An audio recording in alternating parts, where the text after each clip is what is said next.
This is Andy Tomlinson. When ensuring what's important to you, our agents are there when you need us the most. Tomlinson Insurance, for the best coverage at the best cost. Visit us online at tomlinsonins.com to learn more. It's fair time. Good to be here again with you. What sort of things are we looking at the fair this year for the 4-Hers? Well, all the usual things that we always have, all the livestock shows and events and activities, but starting on Saturday mainly is when things get started for 4-H kids. We start on Saturday morning. We'll have exhibitor meetings beginning at 9 o'clock for rabbits, 10 o'clock for horses, and 11 o'clock for all other livestock exhibitors. And then that afternoon at 2 o'clock is our first show. We get started with the first day of the horse show. We have 3 days of horse shows. So the first day, pleasure showing is on Saturday starting at 2, and then on Sunday they show again another day of pleasure horse show, again starting at 2 o'clock. They'll take a break for the opening ceremonies at the grandstand with all the dignitaries and everyone here to open up the fair, and then we'll be crowning the new royalty for this year. We have 3 girls that are on the royalty court that have applied for the Pike County Fair Queen. And then we'll follow that with the recognition of all the 4-H scholarship winners from the past year. And then we'll be recognizing what we call the 4-H Golden Clover winners, which are the kids who have been a 4-H member ever since they were first eligible as a kindergartner and 5 years old as a clover bud, and have been a member every year until their 4-H age is 18. So that's your last year of eligibility in 4-H. So we'll be recognizing those members who have accomplished that. So you could be talking, 13, 14 years? Yeah, yes. Incredible. It is. So that's why we want to give those kids a special recognition, because that means that they have been involved in 4-H every year that they have possibly been eligible. So It's kind of nice to recognize them. We'll also have the pie auction, the fruit pie auction. So we encourage anyone that would like to come out and support that. So how that works is all of the 4-H clubs have an opportunity, if they wish, to enter our pie baking contest. It's a fruit pie, so it could be any type of fruit pie. It could be apple, it could be peach. I think one we had this year was some sort of a lime, lemon, something. I think it was called Atlantic Beach Pie. Anyway, Sounds good. the pies were brought in this week, and they were judged by a astute team of judges that we had assembled, and then they selected the top 5 pies. And then those clubs will be making a fresh pie for Sunday, and the winners of the pie contest will be announced, and they'll auction off those top 5 pies, and all of the proceeds from that goes into our county 4-H scholarships. So that's a good way to support the fair, support the youth in 4-H. So invite everyone out for that on Sunday evening. If you're campaigning, you're going to spend a lot of money on pies. Oh, we would love for them to come spend some money on pies. So that would be wonderful. The other thing on Sunday evening is we'll also be presenting the awards and recognizing all of our non-livestock projects. So anything from cooking and sewing to natural resources to creative arts, STEM projects, and everything in between. Those awards will be presented on Sunday evening. So we'll be presenting individual project awards, and then also awards to the outstanding project in a category. So like outstanding food and nutrition overall, or outstanding STEM overall, for example. So that's all on Sunday evening. And then followed up with that with the parade of clubs, where all of the 4-H clubs come through and they're recognized for their work for the year. And we kind of talk a little bit about their community service projects that they've done, and just recognize those clubs and their advisors and members. I believe we have 32 clubs here in Pike County. Okay, great. Currently, great. yeah. So then on Monday is when we get started with all the weigh-ins. So livestock, most of it moves in on Sunday. So on Monday we'll be weighing in the goats and the lambs and the steers. And on Monday morning at 9:30 we get kicked off with the poultry show. So a quick start to the livestock shows here, and then that afternoon, 2 o'clock again, all the horse shows start at 2 p.m. We'll have another horse show, and this will be the contesting. So that's the barrels, the poles, the stakes, all of those kind of speed contests with the horses will be on Monday, and that begins at 2 p.m. On Monday night at 7 at the grandstands is when we have Tracy Bird coming to the fair, and then also has Josh Ross and Julia Neville. But the special thing for all of our 4-H kids is that Adena Health Systems has sponsored for all of them to get track seating. If they show up with their 4-H wristband on, they can get track seating for the concert. So Sit up close. yeah, so we really appreciate that sponsorship and hope that those kids will take advantage of that. Of course, if their parent or someone else would like to sit on the track, they'll need to buy a track seat, but the kids can all get in for free. Yeah. That's awesome. There's no rest for the weary here because you jump right into all the shows then Right. With the larger animals Right, too. right. So then on Tuesday morning, we start at 8:30 bright and early with the rabbit show, market rabbits, and then that afternoon we have the dairy show. Unfortunately, we only have one dairy exhibitor this year, but the dairy show is at 2 o'clock on Tuesday afternoon. Short show, don't miss it. Yeah.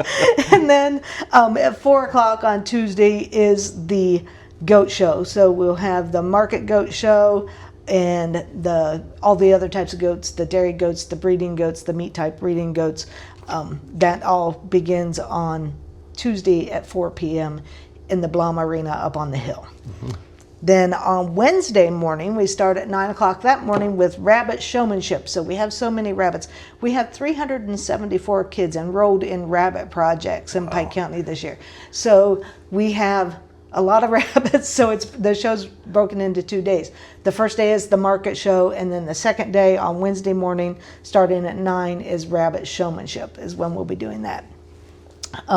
Then on Wednesday afternoon at 3 o'clock is when we start with the hog show. So we'll have the gilt show, the breeding hog show, starting at 3, and then the market hog show will be at 6 p.m., followed by market hog showmanship after that.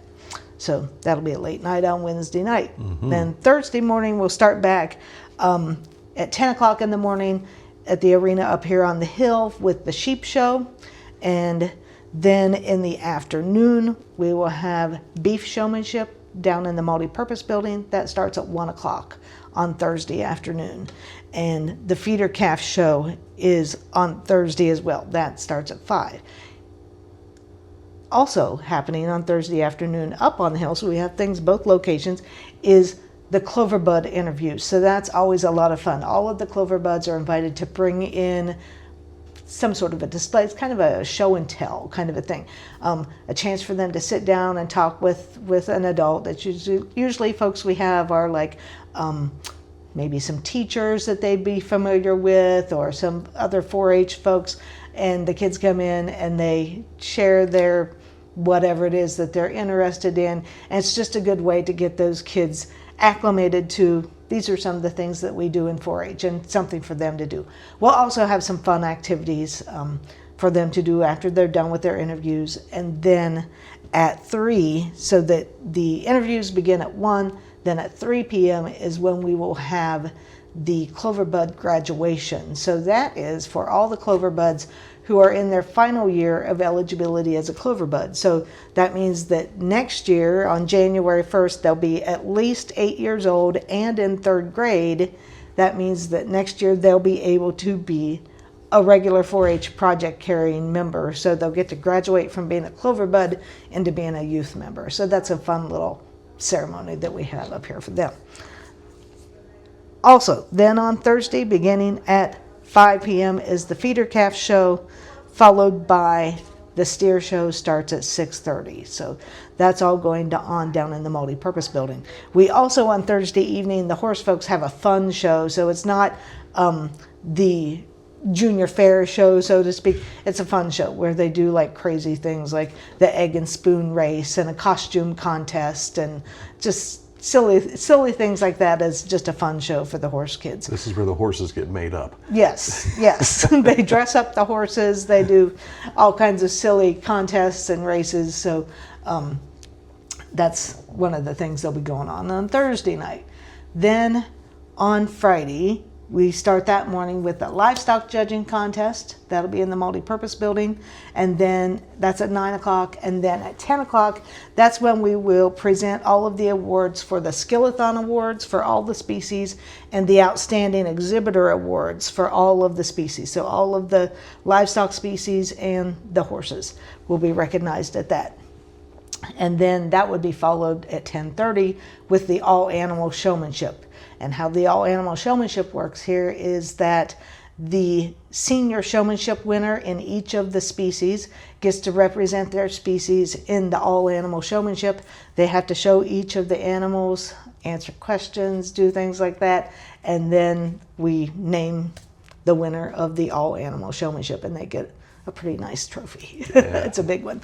So anyway, then also on Friday in the afternoon, well, actually late morning, I guess it is, 11 o'clock to 11:30 is the youth bake-off. So any youth are welcome to enter that at the art hall. They can read about that in the fair book to find out what all kinds of categories they can enter in, but they can bring their products in that morning about 11 o'clock, and they will judge those. And then that afternoon, there's actually the awards for that is at 3 o'clock. Friday evening is the livestock sale, the large animal livestock sales. The sale order is goats, lambs, hogs, and then steers will be selling last this year. So just to note, that order is incorrect in the fair book. So it starts with goats, then goes lambs, hogs, and steers. Mm-hmm. Then on Saturday morning, that's our last day to wrap up the fair. So we wrap up the fair with the rabbit and poultry sale, poultry and rabbit sale, because we always start with the chickens first, and then we'll have the rabbits after that. That starts at 10 o'clock up in the Blom Arena up on the hill. So that wraps up all the activities for the junior fair. It'll be a busy week as usual. Hopefully the weather is nice and not too hot. I've heard it's supposed to cool off by the end of the week. It would be nice if it would cool off earlier at the beginning. Right? Yes. So anyway, it's always great. We really appreciate all of the volunteers that it takes to put together the fair, all the 4-H club volunteers, all the fair board volunteers, all the junior fair board members, my 4-H teen ambassadors that help do so many things with putting the fair together and making it all run. Just this past week, we were working on some of the awards, and we had a new person to that committee who was helping us with sorting the awards, getting all the labels on, and she was like, I had no idea that there was so much stuff to do and so many things, and she saw a whole different side of the fair that she didn't see. So just know that when you're here at the fair, there's a whole lot that goes on behind the scenes well before the fair just to make everything ready to go and run smoothly, and we appreciate all those people that help us do that. And the week after the dust settles a little bit, you catch your breath and then prepare start for planning. 26. That's right. Start planning for 2026. But actually, all week I'll be making notes in my, in my fair book of like things that, maybe we should do this to make it a little bit better, or maybe we could add something to enhance it. So always looking for ways to improve the fair. So we'll get started about as soon as the 2025 version is over. Appreciate your time, and thank you for your work as well, because I know that this is a big moment for a lot of kids in Pike County. It is, absolutely. It's a lot of these kids will tell you it's their favorite week of the year. Yeah, and it's Joy's too. Mine too. Yeah. Maybe the week after the fair too. Maybe, I don't know. But anyway, yeah, I always look forward to it. I love a good county fair. Always have ever since I was a young kid. So I always enjoy it. Thank you again for your time. Thank you.